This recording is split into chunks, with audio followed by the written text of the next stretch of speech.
suis ravie de vous retrouver aujourd'hui pour une vidéo blabla. Et je vais commencer cette vidéo par vous montrer les achats que j'ai fait en fait aujourd'hui pour Halloween. J'avais envie de décorer un petit peu ici le meuble que vous voyez là. D'ailleurs j'ai déjà quelques petites décos, des mini araignées.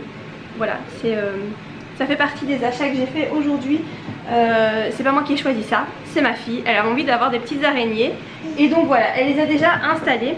Et donc là elle attend en fait impatiemment, si vous entendez du bruit, c'est ma fille qui attend impatiemment que je fasse cette vidéo pour pouvoir décorer le meuble ici.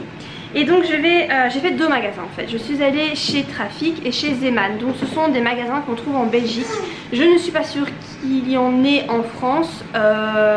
Zeeman je pense pas parce que c'est une marque néerlandophone, donc je crois pas. Et Trafic je ne sais pas, donc je vais vous montrer le logo comme ça on sait jamais que ça vous dise quelque chose. Donc Zeeman c'est un logo comme ça, c'est bleu et jaune, et alors Trafic eh ben, c'est comme ça. Donc voilà, je vais vous montrer un petit peu la déco que j'ai acheté. Je vais commencer par Trafic. J'ai trouvé cette citrouille, donc ça casse, voilà, je sais pas quelle matière mais ça casse. Alors je n'ai pas du tout les prix en tête, mais c'est vrai que c'était quand même pas donné comme décoration. Mais voilà, c'est une citrouille pas très grande hein, comme vous voyez par rapport à ma tête, elle est de taille moyenne. Et en fait on peut même mettre une bougie à l'intérieur. Moi je l'ai acheté pour décorer, donc c'est pas dans le but de mettre une bougie. Tu peux l'installer si tu veux. Tu peux la mettre là? Ouais, tu mets où tu veux. Dans le même ordre d'idée, j'ai acheté celle-ci qui est un petit peu plus petite que l'autre. Elle est un peu plus claire aussi. On peut encore une fois mettre une bougie à l'intérieur. Donc voilà, je la trouvais très mignonne également. Tiens, reste là, comme ça tu peux les mettre. Ouais, vas-y. Alors j'ai également pris cette petite décoration. Ça par contre c'était cher. C'était 5,40 € je crois. Je trouve ça super cher parce qu'en fait c'est en... Enfin c'est tout mou quoi, c'est pas quelque chose qui casse ni quoi que ce soit. Mais bon je le trouvais tellement joli, c'est un hibou avec un chapeau de sorcière. Et alors voilà, il y a des petites paillettes, ça brille. Je le trouvais vraiment très mignon. Et donc voilà, j'ai craqué sur ce petit bout. Alors j'ai pris, ça c'est ma fille qui a choisi, elle aimait bien. Mais finalement je le trouvais très beau aussi. C'est un petit bonhomme avec une tête de citrouille et un petit fantôme. Mais j'aimais bien en fait sa robe en paillettes. Voilà, c'est mauve. C'est pailleté mauve, alors c'est sûr que ça va pas avec toute la déco, mais je le trouvais tellement chou que du coup voilà, je l'ai pris. Alors une autre petite déco que j'ai beaucoup aimé, c'est cette petite tête de mort. Alors je suis pas du tout fan des têtes de mort, je n'en prends pas, il n'y en a pas chez moi. Alors ici donc c'est le masque, je sais plus comment ça s'appelle, mais c'est par rapport à la fête mexicaine, je ne sais plus, Los Muertos ou je ne sais plus, un machin dans le style. Et donc je le trouvais vraiment très mignon. On voit aussi à l'arrière, il y a un petit motif. Et voilà, c'est une tête de mort, mais une tête de mort qui est jolie et qui fait pas peur. Donc voilà, ça j'aime beaucoup. Alors toujours donc Halloween, j'ai pris ça. Je sais pas encore du tout où je vais mettre ça. C'est en fait un truc à pendre. Genre vous pendez ça à une porte, mais moi vu que je loue ici, je peux pas faire des trous dans les portes. Donc je ne sais pas où je vais le mettre, mais voilà, je le trouvais tellement mignon. Tu sais? On va mettre où? Tu vois le gros truc à la porte? Et ben avec ça on peut le mettre là. Ah oui, pour rentrer. Oui. Mais il va pas s'envoler tu crois? Je sais pas. On verra. Enfin voilà, je le trouvais très mignon. Et dans le même esprit j'ai pris ça. Ça aussi c'est un truc à pendre. Donc c'est avec un fil de fer et toutes des petites décos comme ça. Je trouvais très mignonne. Il est marqué Halloween. Et voilà, j'aimais vraiment beaucoup, je trouve ça très mignon. Alors la puce, elle s'est choisie une barrette à cheveux. Et en fait, mais c'est avec une araignée, voilà, en mauve. Voilà, elle aimait beaucoup ça. Alors, j'ai pris aussi, je crois que c'est la dernière chose par rapport à Halloween chez Trafic. Et j'ai pris ça. Pour moi, c'est pour le mettre sur le meuble là derrière, c'est pour décorer parce que je trouve que ça habillait quand même pas mal. Il y avait plusieurs, il y avait juste noir, juste orange ou alors les deux. Et voilà, j'ai pris les deux coloris. Alors ça c'est pas Halloween mais c'est esprit automne. J'ai pris cette petite plante. Voilà, en fait moi j'ai beaucoup de plantes comme ça, c'est plantes artificielles, mais j'en ai beaucoup chez moi, je trouve ça très joli, ça met une touche de vert. Et celle-ci elle est un peu roussie, donc pour faire un peu automne. Et je trouvais que l'idée était vraiment pas mal, donc du coup j'ai pris cette petite plante. Pour continuer chez Trafic, donc il y a encore deux choses. Alors bon, il y a tout d'abord des boîtes, voilà, simplement des boîtes pour mettre des trucs au congélateur, voilà, des boîtes. Et alors j'ai pris ça, bon ça c'est mon fils qui a vu et qui a voulu et je suis faible, je lui ai acheté. C'est une housse de couette Batman, donc il adore les super héros et je sais pas qu'il était forcément fan de Batman, mais il faut croire que si. Et donc voilà, elle est comme ça, elle est vraiment super mignonne. J'avoue que c'est quand même, c'est Batman mais Batman version mignon, donc voilà, je lui ai pris. Alors je passe maintenant à Zeman et chez Zeman j'ai pris 3 trucs d'Halloween. Donc j'ai pris d'abord cette guirlande, alors c'est pas pour mettre chez moi mais c'est pour mettre là où je travaille à mon bureau en fait, pour mettre, il y a une grande ouverture et donc c'est pour, voilà, pour décorer comme ça. Comme je travaille dans une école, les enfants bah, ils aiment bien ça, voilà, c'est marrant. Donc c'est une guirlande avec des petits fantômes et je pense qu'en fait à l'arrière c'est une araignée. Donc voilà, c'était 1 €, hein, c'est pas cher du tout et ça décorera très bien. Alors par rapport au déco Halloween, ben, j'ai pris aussi, je sais pas si on verra bien, mais les petites araignées en fait ici, qui sont, il y a un petit collant en fait en dessous. C'est ma fille qui a, non, ça c'est mon fils qui a choisi, et alors ma fille a choisi cette grosse araignée, voilà, qui est toute molle en fait et toute douce. Voilà, la grosse araignée. Ensuite je leur ai pris une razzia de pyjama, donc on n'est plus trop dans le thème Halloween, mais voilà, si jamais vous avez un Zeman près de chez vous, des enfants, et que vous devez leur racheter des pyjamas et que vous n'avez pas envie de mettre une blinde dans les pyjamas, ici les pyjamas c'est 6 €, donc c'est pas cher du tout je trouve. Et donc j'ai pris plusieurs sortes, donc j'ai pris tout d'abord celui-ci, donc c'est avec des dinosaures. J'ai pris, ouais les dinosaures, t'as pas vu? Regarde, pyjama avec les dinosaures. J'ai labré, comme ça tu pourras les mettre. Bah si, regarde, les petits dinosaures. Mais moi je vois pas les dinosaures. Non? Et là? Ah oui, on a un. J'ai pris celui-ci, donc c'est sur le thème de Pac-Man. Voilà. J'étais tous sur celui-là c'était 7 €. Alors celui-ci, ça c'est pour ma fille. Je vais terminer pour mon fils, comme ça on les aura tous vus. Là c'est un pyjama, pas de patrouille. J'ai pas de dessin. Ouais, il y a l'étiquette qui est juste devant. Voilà, enfin, c'est le t-shirt et le pantalon. Ensuite j'ai pris des pyjamas pour ma fille, je lui en ai pris 3. Alors j'en ai pris un spécial Halloween, qui est comme ça. Et en fait celui-ci a priori est phosphorescent, donc à mon avis les contours ici doivent être phosphorescents, donc à mon avis ça va être très cool. Ah il sera phosphorescent? Oui, ça va être chouette hein. Alors je lui ai pris celui-ci avec des lunes, nuages, étoiles, etc. Ça tu peux le mettre ailleurs si tu veux, faut pas le mettre spécialement là. Et finalement je lui ai pris celui-ci, donc c'est avec un espèce de petit chat. Voilà, ça leur fait 3 pyjamas chacun, je pense que là on est pas mal pour cet hiver. J'ai également repris, si vous cherchez des chemisettes pour les enfants, moi l'hiver bah, je mettais ça quand j'étais petite et je mets toujours ça à mes enfants maintenant. Parce que mine de rien, voilà, l'hiver quand il fait pas très chaud, je trouve ça bien de leur mettre une deuxième couche en dessous d'un pull. Donc j'ai pris à ma fille différentes petites chemisettes, donc j'ai pris celui-ci avec imprimé léopard. Je lui ai pris celui-ci, enfin celle-ci avec des petits cœurs. Donc c'est à chaque fois en fait un débardeur si vous voulez, mais c'est un débardeur qui se met en dessous d'un pull. Quoi? C'est joli hein? Je lui ai pris celui-ci avec des lamas. Je pense que c'est des lamas. Ou c'est peut-être pas des lamas, je sais pas ce que c'est. Si je pense que ce sont des lamas. Voilà. Oui, c'est des lamas non? C'était 2,99 €. Oui c'est des lamas. Oui hein, par petite chemisette.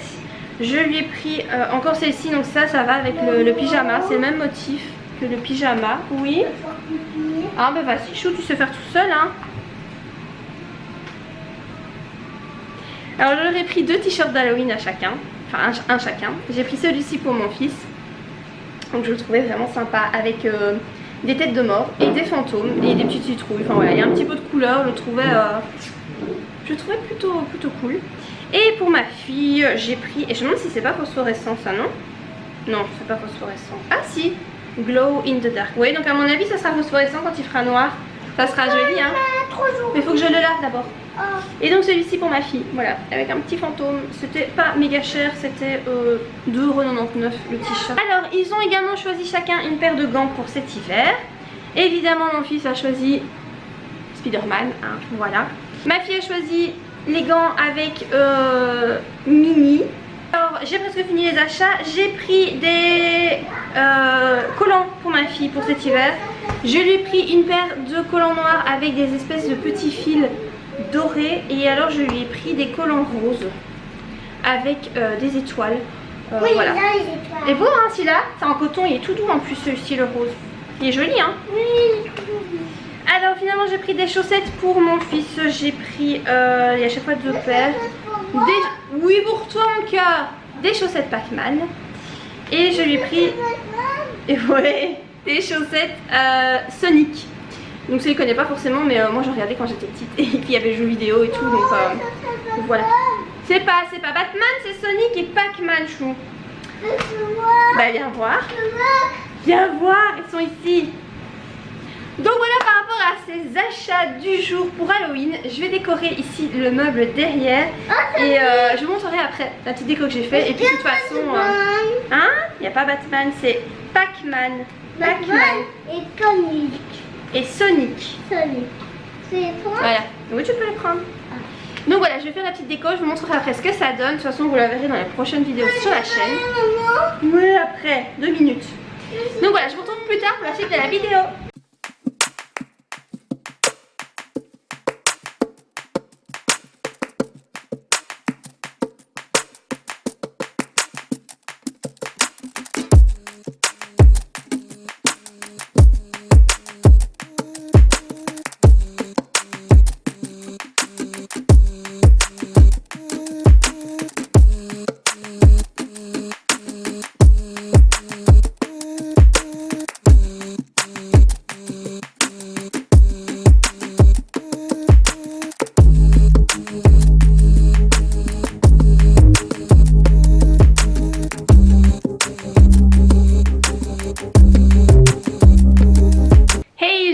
Pour la suite de cette vidéo blabla. On est quelques jours plus tard hein. Donc je vous avais pris dans cette première partie samedi et là on est mercredi 16 octobre je pense. Et je voulais vous parler en fait du dernier livre que j'ai lu. Il s'agit de Orphelin 88. Il m'a fallu 1 mois pour lire ce bouquin. J'ai lu mais j'ai été d'une lenteur ce mois-ci assez incroyable. Parce que en fait moi je lis principalement le soir avant de m'endormir, je lis dans mon lit. Mais là je suis tellement crevée en fait avec le changement de saison là, je sais pas pourquoi mais cette année-ci j'ai vraiment énormément de mal à me faire à ce changement de saison. Je sais pas, ça a un gros impact sur mon moral et sur mon état de santé. Ça n'a jamais été à ce point là mais voilà cette année-ci je sais pas pourquoi ça m'atteint vraiment beaucoup. Du coup je suis beaucoup fatiguée, enfin très fatiguée et donc le soir je lis 3-4 pages et je m'endors en fait avec ma liseuse. Même arrivé de m'endormir avec la liseuse en main et la liseuse m'est retombée sur la tronche quand j'ai fini par la lâcher. Donc voilà, j'ai vraiment beaucoup de mal. Du coup ben j'ai lu extrêmement lentement ce mois-ci et il m'a fallu 1 mois pour lire ce bouquin. Il est pas forcément gros hein, il a 330 pages, quelque chose comme ça, donc c'est pas du tout un gros bouquin, mais bon voilà, j'ai mis beaucoup de temps. Donc ce livre là, je vous en avais parlé dans une précédente vidéo blabla, c'est un livre une histoire qui parle des Lebensborn et des enfants qui ont été enlevés dans les pays de l'Est, Pologne, etc., Ukraine, pendant la Deuxième Guerre mondiale, qui ont été placés donc dans des orphelinats, des Lebensborn. Donc c'était des enfants en fait qui, ceux qui étaient enlevés, ils devaient avoir le profil arien, donc c'est-à-dire blond aux yeux bleus, puisque c'était le grand projet de Himmler et de Hitler aussi hein, je présume, de créer vraiment cette race supérieure qui est la race aryenne. C'est un thème que j'aime beaucoup puisque je m'en suis extrêmement beaucoup inspirée pour mes romans Utricia. Voilà, ça a été une grande source d'inspiration. Du coup ce roman là m'intéressait pas mal. Et donc on va suivre l'histoire d'un petit garçon qui se retrouve après la Deuxième Guerre mondiale. Donc c'est la fin de la guerre est terminée. Mais pour autant en fait on se rend compte en lisant le livre que la guerre n'est pas forcément terminée partout, dans le sens où eh bien, les juifs sont encore persécutés à certains endroits, dans certaines régions. Ces enfants qui ont été enlevés ne savent pas retrouver leur famille, souvent elle a été massacrée donc ils se retrouvent voilà, orphelins, ils n'ont plus personne chez qui aller, ils sont vraiment dans un état de détresse. Et donc du coup ce petit garçon, Josh pour commencer, a perdu la mémoire. En fait il ne sait pas qui il est. Ses souvenirs, son souvenir le plus lointain remonte à quand il était dans l'orphelinat allemand. Et où on lui a vraiment fait un lavage de cerveau pour se conformer aux règles allemandes. Et en fait il n'a pas d'autres souvenirs que ça, donc il ne sait pas qui sont ses parents. En fait au début il pense même qu'il est allemand, voilà, il sait pas s'il est juif, il sait rien. Donc en fait on va suivre son histoire. Le roman est conté, enfin c'est lui le narrateur du roman, et voilà, on va essayer de remonter en fait les pistes pour comprendre qui il est, d'où il vient, est-ce qu'il a toujours des parents en vie, est-ce que finalement il est juif, est-ce qu'il il est allemand, parce qu'au début lui il pense qu'il s'appelle Siegfried alors que absolument pas. Enfin voilà, on va suivre vraiment son histoire. Et donc il va être recueilli par un orphelinat qui va être mis en place un petit peu partout dans les pays européens, enfin en tout cas du moins en France, Belgique et Allemagne, je ne sais pas pour les autres pays. Ces pays qui donc mettent en place des orphelinats pour recueillir ces enfants d'après-guerre qui n'ont plus de famille, qui ne savent pas où aller, qui sont traumatisés par ce qu'ils ont vu, par ce qu'on a fait d'eux, etc. Et donc enfin voilà, en gros pour l'histoire, alors l'auteur s'est basé sur, c'est une fiction mais l'auteur s'est basé sur des faits réels. Par exemple le personnage de Josh qui raconte l'histoire est en fait un mélange de 3 personnages, donc 2 personnes qui ont réellement existé, qui ont témoigné, etc. De vraies personnes, et la troisième je crois que c'était un personnage fictif de je ne sais pas où, d'un autre roman, je pense que c'était inspiré, enfin j'ai pas trop retenu. Mais voilà, en tout cas tout ce qui est contexte historique, c'est une fiction historique en fait, voilà, c'est comme ça que ça s'appelle. Tout ce qui est contexte historique est en tout cas, d'après ce qu'elle dit à la fin de son roman, réel. Voilà, elle s'est beaucoup documentée, etc. Et c'est vrai qu'on comprend en lisant le roman, parce que moi il y a plein de choses que je connaissais pas, parce que voilà, je me suis jamais très fort intéressée aux guerres mondiales, et enfin mis à part ce qu'on nous a appris à l'école, voilà, c'est pas trop un sujet qui me passionne, mis à part les Lebensborn où là c'est vrai que je suis assez intriguée par ça. Mais sinon voilà, on voit que c'est vraiment documenté, c'est intéressant, on apprend des trucs du coup, et pas des trucs forcément drôles, hein. Forcément on se doute que si ça parle comme ça des orphelins d'après-guerre, des juifs et compagnie, il y a des horreurs qui sont quand même décrites et qui sont pas évidentes à lire, et voilà, c'est horrible. Mais bon, personnellement ça, de ce point de vue là ça m'apprend rien, parce qu'on voit ça à l'école, enfin en tout cas moi j'ai vu ça à l'école dans mon cours d'histoire, hein, Première Guerre mondiale et la Deuxième Guerre mondiale, on a vu ça en long et en large, dans le détail, dans tout ce que vous voulez, donc c'était pas vraiment une surprise. Après par rapport au roman, est-ce que j'ai aimé ou pas, disons que c'était pas ça m'a pas hyper passionnée, voilà, c'était sympa à lire, j'étais contente de lire la suite, je me demandais vraiment ce qui allait arriver à ce petit garçon, est-ce qu'il allait retrouver ses souvenirs, est-ce qu'il allait retrouver des parents vivants, mais voilà, c'est vrai que c'était pas, ça m'a pas plus transcendé que ça, voilà, je sais pas, c'est peut-être que c'était la période aussi où je l'ai lu, où déjà j'ai pas su, mon moral est déjà très fluctuant, en plus lire un truc un peu triste c'est peut-être pas l'idéal, je sais pas trop. Après je pense qu'il y aura un troisième, parce que en fait c'est son deuxième roman, je pense qu'il y aura un troisième, parce que la façon dont ça se termine c'est une fin ouverte, donc je suppose qu'il y aura une suite. Le premier roman, enfin je sais pas si c'est le premier roman de l'auteur, mais en tout cas le roman qui précède celui-ci, ça s'appelle Max, et là j'ai cru comprendre que là c'était l'histoire d'un petit garçon durant la guerre. Voilà, donc ici pour Orphelin 88 on est après la guerre, et pour le premier on est pendant la guerre, et voilà, je suppose qu'il y aura un troisième tome, je ne sais pas trop. Mais voilà, j'ai pas lu le premier roman et ça ne porte pas à conséquence. On peut très bien lire le second roman, Orphelin 88, sans avoir lu Max avant. Je sais pas si je lirai le premier roman, à voir. À voir. Là c'est vrai que je suis pas hyper motivée à le lire. On verra bien en fonction de mes envies. Là je pense que je vais lire un truc un peu plus joyeux, parce que Je crois que j'ai besoin d'un truc qui remonte un peu le moral et qui soit un peu moins plombant, parce que déjà la météo, la période de l'année je trouve qu'il est assez... je sais pas, j'ai l'impression que tous les gens autour de moi ou quand vous entendez les gens parler, tout le monde a une espèce de baisse de morale assez conséquente. Je sais pas si c'est comme ça les autres années. Je sais que les autres années, ouais, la chute des feuilles c'est toujours un peu compliqué, surtout pour les personnes un peu dépressives. Je suis pas dépressive hein, mais je sais pas, là je trouve qu'il y a un truc dans l'air qui fait que c'est un peu compliqué pour tout le monde pour le moment. Enfin bon, voilà. Voilà par rapport à ce roman. Je vous avoue que j'ai terminé hier soir, donc j'ai pas encore commencé une autre histoire. Je ne sais pas ce que je vais lire après. Je pense que ce sera la surprise dans le prochain, enfin la prochaine vidéo blabla du coup. Et alors je voulais aussi vous parler de ce roman que je suis en train de lire, mais je suis déjà quand même à plus que la moitié.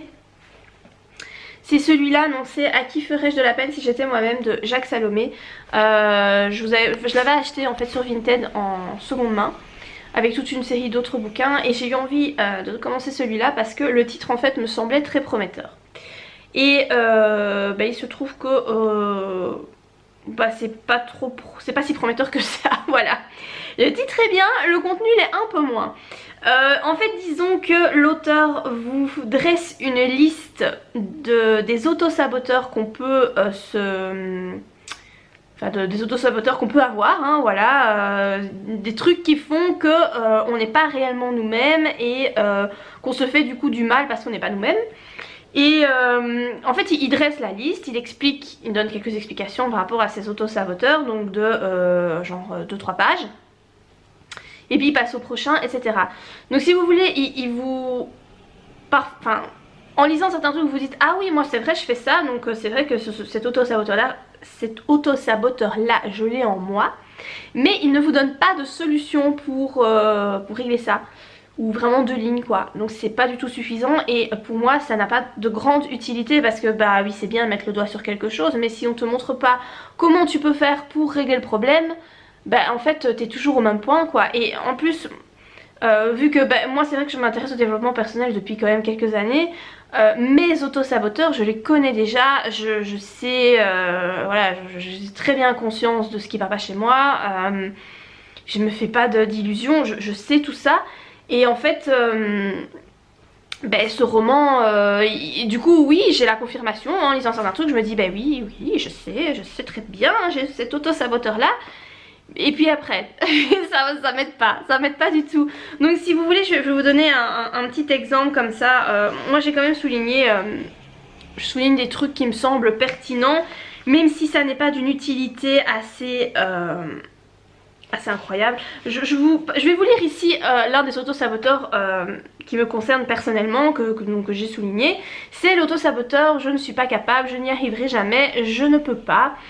Et donc ça vous explique en gros pour celui-ci si vous voulez, ça vous montre pourquoi vous faites ça, pourquoi vous vous dites ça, qu'est-ce que vous cherchez en vous disant ces affirmations là, pourquoi est-ce que vous faites ça donc.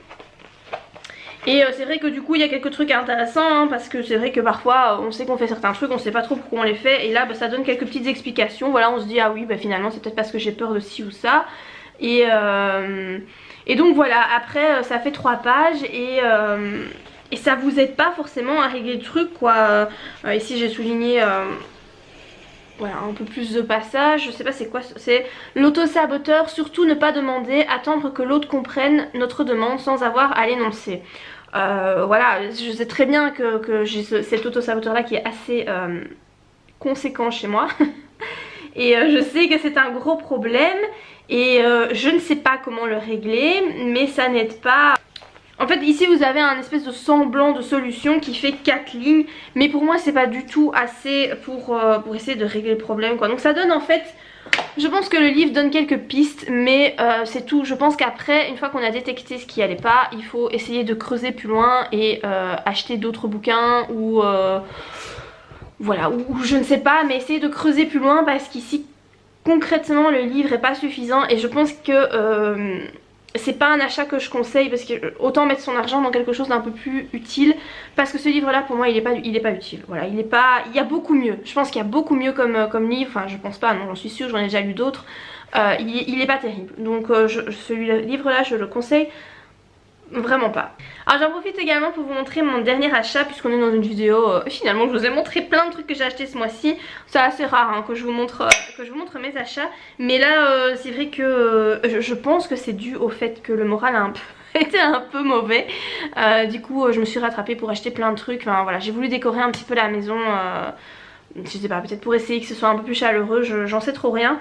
Enfin bref, j'ai craqué sur cette bougie. Vous connaissez peut-être le système des bougies à bijoux. Donc là c'est une Jewel Candle. Il y a aussi comment ça s'appelle l'autre? My Jolie Candle je crois. Ouais. Et celle-là donc c'est Jewel Candle. Et ils ont sorti une version pour Halloween qui s'appelle Lady Scarlett. Et vous avez la même version mais avec un squelette homme qui a une pipe en bouche je pense. Je ne suis plus très sûre maintenant. Mais en fait, enfin voilà, vous avez deux versions. Une version avec un squelette homme et une version avec un squelette femme. Et c'est un peu les motifs mexicains, je sais pas comment, Los Muertos ou je ne sais pas quoi, un truc dans ce style là. Voilà.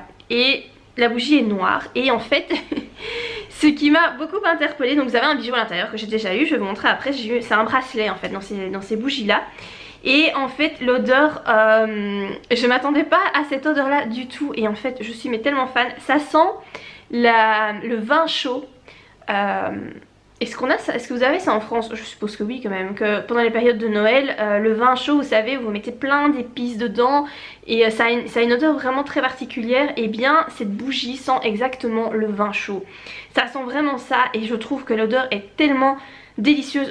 Personnellement j'adore l'odeur du vin chaud. Je suis pas forcément fan de la boisson en elle-même, mais l'odeur je trouve que ça sent tellement bon. Et c'est une odeur qui rappelle trop l'automne, l'hiver. Et c'est une odeur réconfortante. Enfin en tout cas pour moi c'est une odeur réconfortante. Du coup cette bougie franchement j'adore. Elle coûte 35 € donc je trouve que ça va parce que vous avez la bougie et vous avez le bracelet. Et donc par rapport au bracelet je vais essayer de vous montrer ça. Donc voilà, par rapport au bracelet, c'est un bracelet très très fin. Vous avez en fait des espèces de petites breloques, une étoile. Ici c'est aussi une étoile avec des petits strass noirs. Et alors vous avez ici un petit strass, voilà, noir aussi. Donc comme ce sont des bougies pour Halloween, c'est un peu style baroque, un peu voilà, ouais, baroque, mystérieux, donc un peu sombre. Donc voilà par rapport au petit bracelet qui est en argent et que je trouve très joli. Donc voilà par rapport à cette bougie que je trouve très sympa. Moi j'aime beaucoup. Je trouve que ça peut être un cadeau très sympa à faire si vous savez pas quoi offrir et que vous avez un anniversaire ou quoi dans les jours à venir. Je trouve que le bracelet en tout cas que j'ai eu est très très mignon. Il est d'une valeur de 50 € si on regarde sur le site internet. Je ne suis pas sûre qu'il vaut vraiment 50 € parce que même s'il est de très bonne qualité, qu'il brille, qu'il est en argent et tout, qu'il est très joli, je suis pas sûre que ça vaut quand même 50 €. Néanmoins je suis très contente de ce que j'ai eu dans la bougie et je le trouve très très mignon. J'ai aussi acheté là une autre bougie, vous la voyez brûler ici, là. Voilà pour le moment. Donc c'est une bougie, comment ça s'appelle, Yankee Candle, voilà. C'est la bougie qui s'appelle châtaigne dorée, enfin c'est la senteur châtaigne dorée, ça sent super bon et ça sent dans toute la maison. Voilà, pour le moment je suis, je sais pas, très très attirée par les bougies. J'ai toujours aimé ça mais c'est vrai que là je sais pas, j'en fais brûler tout le temps. J'aime bien, ça sent bon dans toute la maison, puisque ma maison elle est petite donc du coup ça sent très très vite partout, ce qui est très bien. Et c'est vrai que même la Jewel Candle quand vous la faites brûler ça sent partout. C'est une odeur, voilà, c'est pas comme les bougies Ikea que vous payez 3 balles et qui sentent que dalle en fait. Ici non, ça sent très fort et ça sent dans toute la maison donc ça vaut quand même son prix. Et voilà, c'est ma folie du moment, ce sont les bougies et surtout les bougies à senteur automnale et hivernale. Alors je me suis aussi rendu compte que je vous avais pas montré mon bullet journal du mois d'octobre, donc je vais vous montrer vite fait le thème que j'ai choisi et les petites illustrations que j'ai faites. Donc ici j'ai rien fait parce que je comptais mettre une citation et finalement la motivation n'y étant pas, je n'ai rien fait.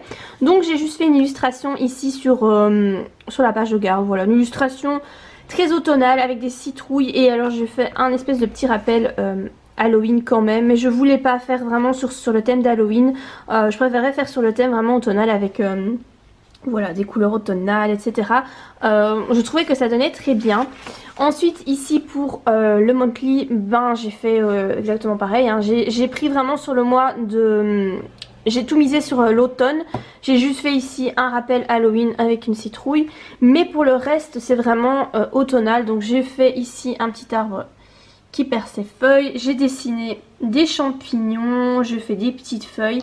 Alors tout ça, ce sont des stickers que j'avais trouvé sur AliExpress pour 3 fois rien. Les stickers c'est vraiment terrible parce que ça habille votre voilà, votre bullet journal. Et voilà, du coup ça vous demande pas de savoir dessiner ni quoi que ce soit. Donc voilà, je trouve ça assez sympa. Alors ici, donc j'ai fait ma page de souvenirs du mois de septembre comme je fais habituellement. J'ai encore mis ici des espèces de stickers. Voilà, j'aime bien faire cette page là, franchement c'est très sympa. Et ici, eh bien, j'ai fait des affirmations. Donc voilà, comme je fais tous les mois. Alors, il n'y a pas de S parce que j'avais plus de place. J'ai mal calculé mon coup. J'ai fait un trop grand espace là, ici. Et voilà, ça c'est quand vous faites pas au crayon. Et je voulais faire une écriture un peu Halloween. Et voilà, du coup, ce que ça donne. Et alors ici, bah, j'ai fait la même chose pour les vidéos. Voilà, en mettant toujours des petits stickers. Ici vous avez la page des dépenses personnelles du mois comme je fais toujours. Je ne fais pas de décoration particulière mais je mets des stickers, ce qui fait que c'est quand même un petit peu de décoration et que ça rend la page un petit peu plus joyeuse. Par rapport à l'écriture de mon roman, je vous avoue que je n'ai pas des masses avancées. Ça fait des semaines en fait que je n'avance pas. J'ai trouvé un moyen de me motiver mais simplement le week-end et quand mes enfants sont pas là, donc c'est qu'un week-end sur deux. Je mets la musique de Bougie, important, et la musique de la bande originale de je ne retombe plus sur le nom, Orgueil et Préjugés. Voilà, c'est de la musique classique en fait, c'est pas de la musique, il n'y a pas de paroles dans cette musique là. Et c'est vrai que ça me fait beaucoup de bien d'écouter ça, ça me motive et je remarque que j'écris quand même pas mal du coup quand j'écoute ça, mais le problème c'est que les séances d'écriture sont très, très dispersées, hein, voilà, puisque la semaine en général j'écris pas, parce que je suis trop fatiguée le soir et en général pour vous dire je suis tellement fatiguée que je m'endors en regardant des vidéos sur YouTube, donc c'est vraiment pour dire je regarde la vidéo et mes yeux se ferment alors que je suis assise. Donc écrire c'est juste pas possible, ça demande trop de concentration et j'en ai pas du tout. C'est le problème en fait quand vous travaillez la journée, vous travaillez toute la journée, vous rentrez le soir, si la journée n'est pas finie, moi je dois m'occuper de mes enfants jusqu'à ce qu'ils soient au lit vers 8h, 8h15. Et c'est seulement après 8h15 que j'ai du temps. Mais étant donné que je me lève à 6h10, voilà, je suis tout simplement épuisée quoi. Et voilà, c'est le problème. Problème de concilier travail, famille et écriture, c'est pas facile pour le moment, en tout cas moi j'y arrive pas. Il y a des moments où j'y arrive, il y a des moments où j'y arrive pas et là clairement j'y arrive pas, donc l'écriture forcément ne peut pas passer en priorité, ce n'est pas possible. Et c'est pénible, donc sachez que si vous êtes dans la situation et que vous culpabilisez parce que vous vous dites il faudrait que je me penche sur l'écriture de mon roman tous les jours, ben sachez que vous n'êtes pas le seul dans ce cas là et malheureusement à part attendre que la situation s'améliore, bah il n'y a pas, ou d'avoir un peu de congé, il n'y a pas vraiment de solution. Moi j'espérais là mon roman sur les pervers narcissiques, j'espérais l'avoir fini pour le publier à Noël, mais clairement ce sera pas possible quoi. On est déjà mi-octobre et voilà, je suis à 70 000 mots et c'est bien, mais c'est pas fini. Voilà, c'est pas du tout fini. Non, je sais pas du tout quand ça va. J'ai quand même bien avancé, hein, mais il faut encore relire, il faut encore corriger. Le travail est pas du tout terminé, donc il sortira pas en 2019. J'arriverai pas à le sortir fin de l'année. Et c'est dommage parce que c'est un roman qui se passe pendant la période, si vous voulez, novembre. Enfin c'est quand même étalé en fait, novembre, Noël, et puis c'est vrai que là on est en été donc finalement il pourrait être publié n'importe quand puisque la période est assez longue, mais c'est vrai qu'il se concentre quand même fort sur l'hiver. Le gros de l'histoire se situe sur l'hiver. Mais bon, tant pis, voilà, j'arriverai pas à le terminer, c'est pas possible quoi. Je vois pas dans quel monde je pourrais le finir. Et voilà. Donc pour le moment, c'est vrai que ça, c'est dommage et ça m'embête beaucoup. Surtout quand je vois d'autres qui avancent super vite. Ça, je trouve que c'est compliqué et je suis sûre que certaines personnes qui me regardent doivent être dans le cas aussi.